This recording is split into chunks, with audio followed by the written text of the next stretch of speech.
जब भी Tom Holland का नाम आता है तो ज्यादातर लोग उन्हें सिर्फ स्पाइडरमैन के रूप में जानते हैं, लेकिन मार्वल फैंस उन्हें एक और नाम से जानते हैं और उसका नाम है स्पॉइलर मैन। क्योंकि टॉम कई बार इंटरव्यूज और प्रमोशंस के दौरान इतने ज्यादा स्पॉइलर्स देते हैं ना, तो मार्वल को थक हार कर उनके साथ अपने स्टार्स की पूरी टीम को भेजना पड़ता है ताकि वो जब भी स्पॉइलर देने की कोशिश करे तो उसका तुरंत मुंह बंद कर दिया जाए, ताकि गलती से भी वो फिल्म के सीक्रेट्स को रिवील ना कर दे। यही आदत उन्हें फैंस के बीच में स्पॉइलर मैन बना गई। लेकिन उनकी असली कहानी सुपर हीरो बनने या स्पॉइलर्स देने से बहुत पहले शुरू हो गई थी। फिल्मों में शुरुआती स्ट्रगल, और एक समय ऐसा भी था जब उन्होंने सिर्फ फिल्मों में जब उनका स्ट्रगल चल रहा था तो उन्होंने प्लान बी के तौर पर कारपेंट्री भी सीखी थी, मतलब जो लकड़ी का काम होता है वो सीखा था। और उन्हें बचपन में डिसलेक्सिया था, मतलब पढ़ने लिखने में उनको बहुत ज्यादा प्रॉब्लम आती थी। फिर ऐसा क्या हुआ कि वही लड़का हॉलीवुड के सबसे बड़े स्टार्स में शामिल हो गया। आज हम टॉम हॉलैंड की net worth, earning, businesses, personal life struggles और उसकी पूरी जर्नी को शुरुआत से समझेंगे। टॉम हॉलैंड का जन्म 1 जून 1996 को लंदन में हुआ था। पिता Dominic Holland stand up comedian थे और राइटर थे, जबकि उनकी मां निकोला हॉलैंड प्रोफेशनल फोटोग्राफर थी। यानी बचपन से ही घर का माहौल क्रिएटिव था। सिर्फ 7 साल की उम्र में टॉम को डिसलेक्सिया होने का पता चला। इसके बाद उनके माता पिता ने उन्हें एक्स्ट्रा सपोर्ट वाले स्कूल में भेजा। बचपन से ही टॉम को डांस पसंद था और 9 साल की उम्र में उन्हें हिप हॉप सीखना शुरू कर दिया। 2006 में रिचमंड डांस फेस्टिवल में परफॉर्मेंस के दौरान उन्हें बिली इलाइट द म्यूजिकल का ऑडिशन देने का मौका मिला और करीब 2 साल की ट्रेनिंग के बाद उन्हें पहले सपोर्टिंग रोल और फिर लीड रोल मिला। यहीं से उसकी एक्टिंग की शुरुआत हुई। लेकिन स्टेज की सक्सेस के साथ उसकी जिंदगी में एक नई प्रॉब्लम आने वाली थी। स्टेज पर टॉम हॉलैंड अच्छा कर रहे थे, लेकिन स्कूल की जिंदगी आसान नहीं थी। जब क्लासमेट्स को पता चला कि टॉम डांस सीखते हैं और बैलेट भी करते हैं तो उनका मजाक उड़ाया जाने लगा और बुलिंग का सामना भी करना पड़ा। लेकिन टॉम ने लोगों की बातों पर ध्यान देने की बजाय अपनी प्रैक्टिस जारी रखी और कुछ साल बाद उन्हें द इम्पॉसिबल में काम करने का मौका मिल गया। ये फिल्म 2004 की एक सुनामी पर आधारित थी। फिल्म रिलीज होते ही उनकी एक्टिंग की काफी तारीफें हुई। उन्हें ब्रेक थ्रू परफॉर्मेंस अवार्ड भी मिला। लेकिन अवार्ड मिलने के बाद भी लगातार बड़े प्रोजेक्ट्स नहीं मिल रहे थे।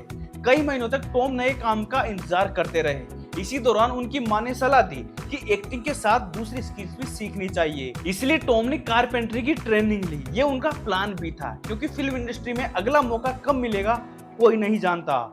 ये समय टॉम हॉलैंड की सबसे बड़ी सीख बना। उन्होंने इंतजार करने की बजाय खुद को बेहतर बनाना चुना और जल्द ही उनकी जिंदगी में एक ऐसा मौका आने वाला था जो सब कुछ बदल देता। मार्वल स्टूडियोज नए स्पाइडरमैन की तलाश में था। टॉम ने भी ऑडिशन दिया। इस रोल के लिए हजारों एक्टर्स कोशिश कर रहे थे, लेकिन आखिरकार मार्वल ने टॉम हॉलैंड को चुना। ये उनके करियर का सबसे बड़ा टर्निंग पॉइंट साबित हुआ। साल 2016 में कैप्टन अमेरिका सिविल वॉर के साथ टॉम हॉलैंड ने पहली बार स्पाइडरमैन के रूप में एंट्री की। ये उनका MCU यानी मार्वल सिनेमैटिक यूनिवर्स में पहला अपीयरेंस था। ऑडियंस को उसका यंग, फनी और एनर्जेटिक स्पाइडरमैन तुरंत पसंद आ गया और यही वजह थी कि सिर्फ 1 साल बाद मार्वल ने उन्हें उनकी पहली सोलो फिल्म दे दी। साल 2017 में स्पाइडरमैन होमकमिंग रिलीज हुई। फिल्म हिट रही और टॉम हॉलैंड अब सिर्फ एक नए एक्टर नहीं बल्कि हॉलीवुड के नए स्टार बन चुके थे। लेकिन ये सिर्फ शुरुआत थी। अगले कुछ सालों में टॉम हॉलैंड की फिल्म लगातार बॉक्स ऑफिस रिकॉर्ड्स बनाने वाली थी और उनकी पहचान पूरी दुनिया में फैलने वाली थी। स्पाइडरमैन होमकमिंग के बाद टॉम हॉलैंड का करियर पूरी तरह से बदल चुका था। अब वे सिर्फ स्पाइडरमैन नहीं बल्कि मार्वल की सबसे बड़ी फिल्मों का हिस्सा थे। साल 2018 में एवेंजर्स इन्फिनिटी वॉर रिलीज हुई। फिल्म ने दुनिया भर से $2 बिलियन यानी लगभग $2 अरब से भी ज्यादा की कमाई करके ये साफ कर दिया कि टॉम अब दुनिया की सबसे बड़ी फिल्म फ्रेंचाइजी का अहम हिस्सा है। इसके बाद 2019 में एवेंजर्स एंड गेम आई। ये मार्वल की कई सालों की स्टोरी का कंक्लूजन थी और दुनिया की सबसे ज्यादा कमाई करने वाली फिल्मों में शामिल हुई। टॉम हॉलैंड इस ऐतिहासिक प्रोजेक्ट का भी हिस्सा थे। इसी साल Spiderman far from home release हुई। फिल्म ने $1 बिलियन से भी ज्यादा की कमाई की और ये साबित कर दिया कि ऑडियंस सिर्फ स्पाइडरमैन नहीं बल्कि टॉम हॉलैंड को भी पसंद करती है। फिर साल 2021 में आई स्पाइडरमैन नो वे होम। ये टॉम हॉलैंड के करियर की सबसे बड़ी सक्सेस बनी।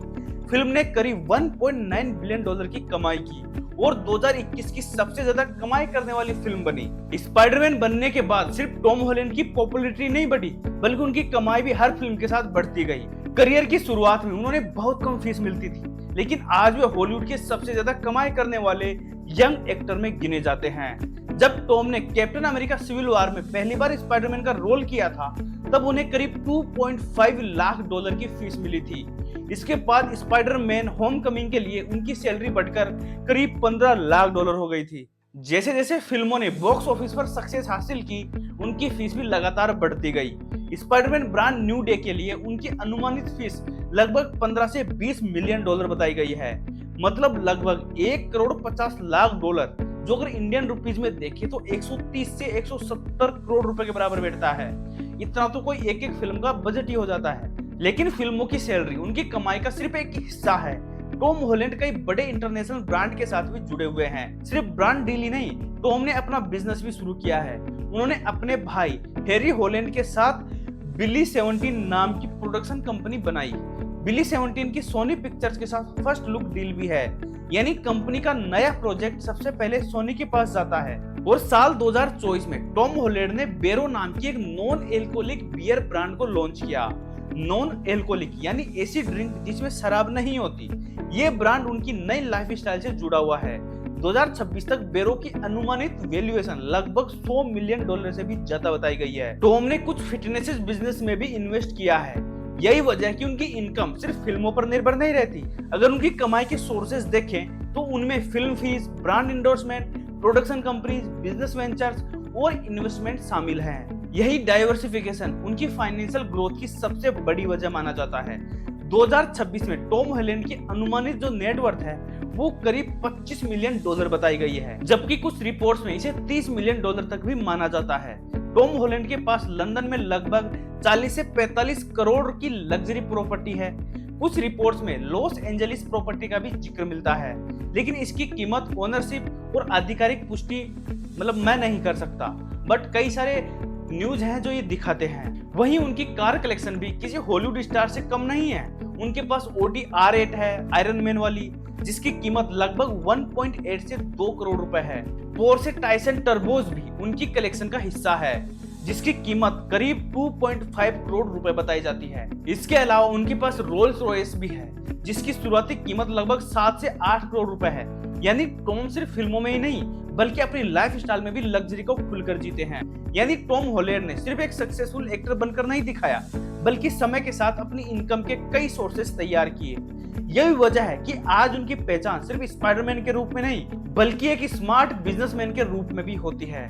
लेकिन इतनी सक्सेस के बाद भी टॉम हॉलैंड की पर्सनल लाइफ और उनके कुछ फैसले लोगों के लिए बहुत ज्यादा दिलचस्प रहे हैं। अगले और आखिरी चैप्टर में हम उसी पहलू की बात करेंगे। स्पाइडरमैन फिल्मों के दौरान उनकी मुलाकात जेंडाया से हुई, वही जेंडाया जो उसकी महिला मित्र है स्पाइडरमैन मूवी में, ठीक है। तो समय के साथ दोनों करीब आते गए और दिसंबर 2024 में दोनों ने एंगेजमेंट भी कर ली और बाद में 2026 में टॉम और जेंडाया ने दोनों ने शादी की पुष्टि भी कर दी।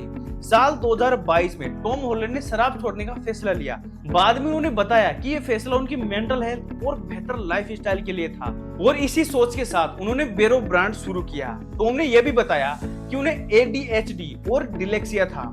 ADH यानी ऐसी स्थिति जिसमें लंबे समय तक एक इंसान फोकस बनाए नहीं रख सकता। टॉम हॉलैंड की पूरी जर्नी देखें तो एक बात साफ नजर आती है, उन्होंने कभी भी खुद को अपनी परेशानियों तक सीमित नहीं रखा। डिसलेक्सिया के बावजूद सीखते रहे, बुलिंग के बावजूद रुके नहीं, काम कम मिला तो नई स्किल सीखी और सक्सेस मिलने के बाद सिर्फ एक्टर नहीं बल्कि बिजनेसमैन भी बने। टॉम हॉलैंड की कहानी हमें बताती है कि सक्सेस सिर्फ टैलेंट से नहीं मिलती, सही डिसीजंस, लगातार सीखने की आदत और मुश्किल समय में हार न मानने का नजरिया भी उतना ही जरूरी होता है। शायद यही वजह है कि एक साधारण सा लड़का आज हॉलीवुड के सबसे बड़े स्टार्स में गिना जाता है।